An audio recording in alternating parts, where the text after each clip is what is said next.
Good morning students, this is Ayush Yadav. आज हम लोग आ गए हैं साइंस की वर्कशीट लेकर, worksheet number 12 class 8 and date है 26 अगस्त 2021। ओके, तो आज की वर्कशीट में हम लोगों ने पढ़ना है फूड पॉइजनिंग के ऊपर ही, कि फ़ूड को प्रिजर्व कैसे करते हैं। तो फूड पॉइजनिंग के ऊपर हम एक वर्कशीट ऑलरेडी डिस्कस कर चुके हैं। अगर आपने नहीं देखी हो तो लिंक देख लेना, डिस्क्रिप्शन बॉक्स में डाला हुआ है। और आज हम लोग फूड प्रिजर्वेशन की बात करेंगे।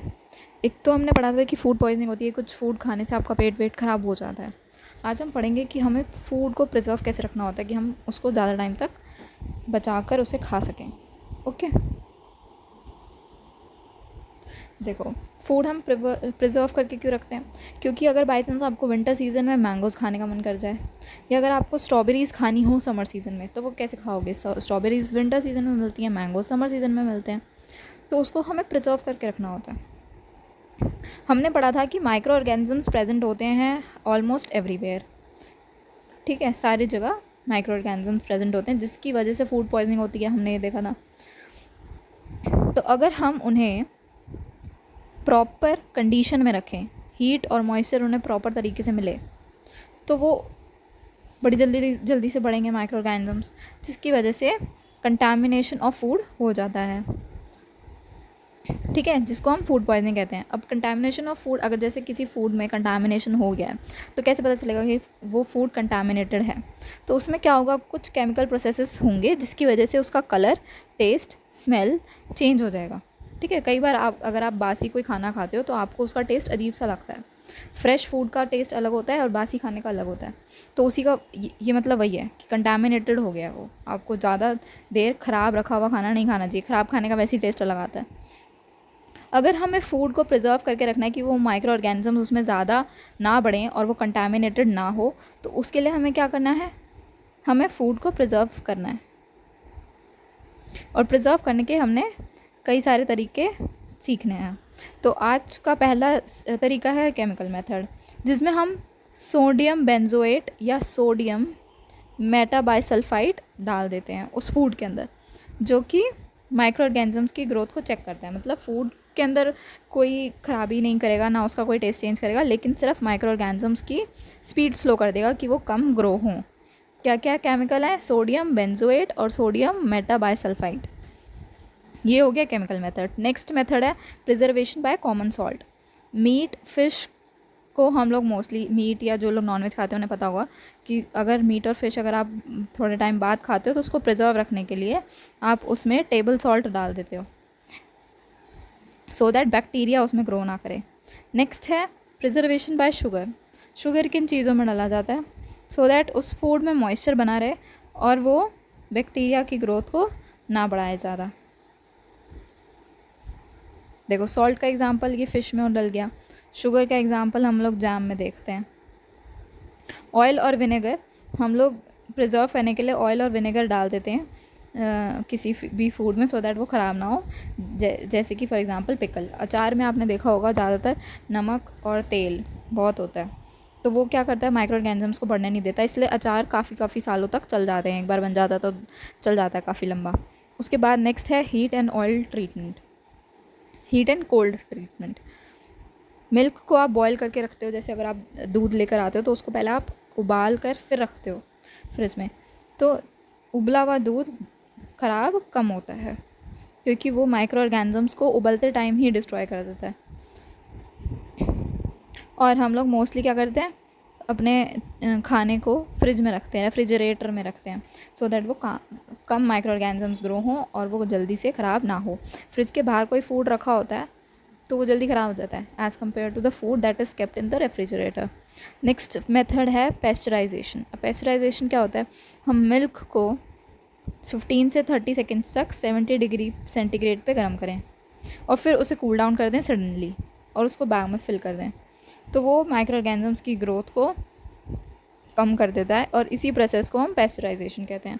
अब जो थैली वाले दूध मिलते हैं, अमूल या मदर डेयरी के जो थैली वाले दूध मिलते हैं, वो लोग क्या करते हैं, उनका दूध तो बॉयल्ड होता ही नहीं है, तो वो कैसे इतना टाइम तक चल जाता है? मतलब गुजरात में वो मैन्युफैक्चर हुआ, उसके बाद वो ट्रांसपोर्ट हुआ दिल्ली में, ठीक है, गुजरात में हुआ, उसके बाद यहाँ से वो ट्रांसपोर्ट हुआ, ट्रक्स वगैरह के थ्रू, तो उसमें भी काफ़ी घंटे लगते हैं। और फिर वो दिल्ली पहुंचा, फिर दिल्ली से लोगों के घरों में पहुंचा, और उसके बाद लोगों ने उसे कंज्यूम किया। और इवन एक एक दिन बाद का होता है, जैसे 24 को यहाँ मैन्युफैक्चर हुआ तो 25 को यहाँ बिक रहा है, तो एक एक दिन का गैप आ जाता है। तो इतना प्रिजर्व कैसे रहता है वो पेस्चराइजेशन का मेथड यूज़ करते हैं। दूध को 50 to 30 सेकेंड्स के लिए सिर्फ बॉईल करते हैं 70 डिग्री सेंटीग्रेड पे, और फिर अचानक से उसे कूल डाउन करके बैग्स में फिल कर देते हैं। तो उससे क्या होता है, उससे माइक्रो ऑर्गेनिजम्स की ग्रोथ स्टॉप हो जाती है। ये किसने डिस्कवर करा था? एक साइंटिस्ट है लुईस पैस्चर, जिन्होंने ये डिस्कस करा था। इनकी कास्ट पैस्चर है, तो इसलिए इस प्रोसेस का नाम भी पेस्चराइजेशन हो गया, उन्हीं के नाम से मिलता जुलता। और हम लोग पेस्चराइज्ड मिल्क को विदाउट बॉयलिंग भी यूज़ कर सकते हैं। आप थैली से लाओ और उसको ऐसे ही पी लो, वो भी सेफ़ रहता है। Okay, next topic, storage and packing. अब नट्स और वेजिटेबल जो हैं वो एयर टाइट सील्ड पैकेट्स में रखे जाते हैं, सो दैट माइक्रो ऑर्गेनिजम्स के अगेंस्ट हम लोग एयर टाइट कंटेनर में अगर कोई चीज़ होगी तो उसमें भी माइक्रो ऑर्गेनिजम्स का पनपना कम हो जाता है, माइक्रो ऑर्गेनिजम्स इतनी जल्दी ग्रो नहीं होते, इसलिए हम लोग एयर टाइट कंटेनर्स में चीज़ों को रखते हैं सो दैट वो प्रिजर्व्ड रहें। अब हमें 2 केमिकल प्रिजर्वेशंस बतानी है। एक तो हमने पढ़ा था सोडियम के ही थे दोनों, है ना, एक था सोडियम बेंजोएट और दूसरा था सोडियम मेटाबाइसल्फाइड। सोडियम बेंजोएट और sodium metasulphide. Next question, describe the 4 method of food preservation. Food preservation के हमने 4 मेथड्स पढ़े थे। एक हमारा है सॉल्ट, कॉमन सॉल्ट यूज़ करके, एक में हम शुगर डालते हैं, ठीक है, एक में हम ऑयल यूज़ करते हैं, पिकल के लिए हो गया, और एक हम लोग यूज़ करते हैं हीट एंड कोल्ड ट्रीटमेंट, ये रहा है। या केमिकल मेथड भी आप लिख सकते हो, है ना।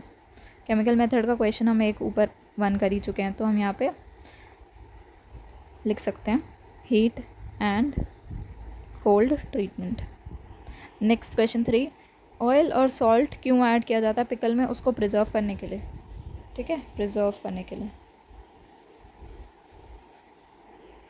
Name 4 things that are made from mango that we can preserve. 4 चीज़ें जो मैंगो से बनती हैं जिसको हम प्रिजर्व कर सकते हैं। एक तो पिकल हो गया, है ना,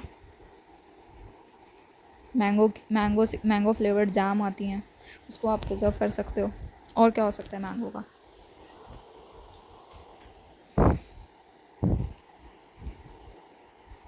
मैंगो का जूस हो सकता है। और बाकी की 2 चीज़ें आप मेरे को कमेंट्स करके बता देना कि मैंगो से बनी हुई चीज़ें आप क्या क्या प्रिजर्व करके रख सकते हो। ओके, दैट्स इट, इतना ही था। मैं फूड प्रिजर्वेशन कैसे करते हैं, क्या होता है, किस किस मेथड से होता है और क्यों की जाती है, ये सारी चीज़ें हमने पढ़ ली हैं। अब नेक्स्ट वर्कशीट आएगी जल्द ही, तब तक के लिए बाय बाय, टेक केयर।